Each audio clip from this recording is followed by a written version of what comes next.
Let's get into our newspapers now, and we're going to take a look at the dailies that we have with us. So the first one that we have available is the Business Day. So let's look at the front page of that one. Indeed, we shall. So the Business Day going with Ramaphosa goes to court over protector. And this, of course, the president taking that particular matter to the next step. And also on that front page, Zuma threatens rivals, dodges graft allegations. A picture of the former president there appearing before the State Capture Commission of Inquiry. And EOH mum as 3 directors resign, seemingly some trouble brewing there at that particular entity. All right, let's move on to the next newspaper that we've got available to us, and that, of course, is The Citizen. And The Citizen going with that big front page headline, I am the victim here. So former President Jacob Zuma appearing before the Zondo Commission yesterday and talking to being the victim. So I'm trying to just get into it. My apologies. I just want to try and get the picture up here so that I can actually read the small print to you.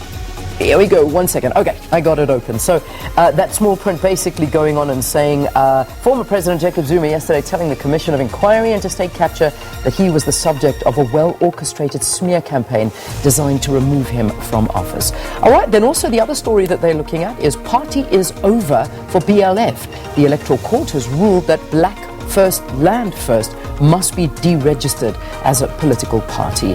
And ex-Bafana player killed Mark Batchelor, shot dead outside his house in Olivedale, Johannesburg last night. Those are the stories on the Citizen's front page. Looking at the Sowetan, a picture of former President Jacob Zuma there. Zuma at Zondo, day 1 is what they're calling it. Agriti them. Then they outline all of that on pages 2, 3 and 4. Also, Mark Batchelor shot, killed outside his home. Details on page 5. Pupils ordered to empty toilets. This the lead story for Sowetan today.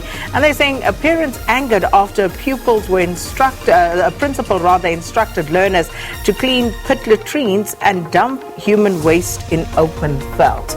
And then also some of the other stories they can carry today. Soapy extras unpaid for 4 years on page 7, and a trainee Sangoma raped by a mentor.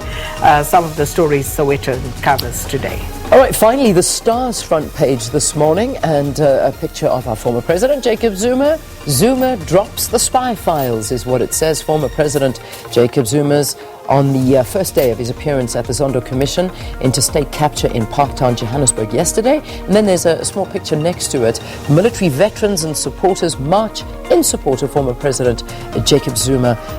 And this is very much so focusing in on what Zuma said yesterday, saying that there has been a decades-long conspiracy to drive him from the scene using various methods, including character assassination and numerous attempts on his life. Details are there. Also, we were surprised at being cited as the second plaintiff. Abel Sitole, Principal Executive Officer of the Government Employees Pension Fund, revealed that it was only last week that he became aware that they were slipped in as plaintiffs in the PIC summons against IO Technology Solutions. We had that in the news as well, so that story there. And then they've got just in the corner of their photograph of Cameron Vandenberg. He has been named as a new Laureus ambassador, so congratulations to him.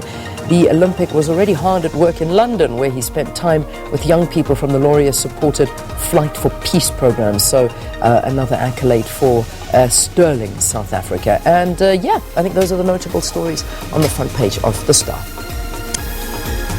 Right, those the newspaper headlines this morning. We'll be talking more state capture, but we'll do that after the break.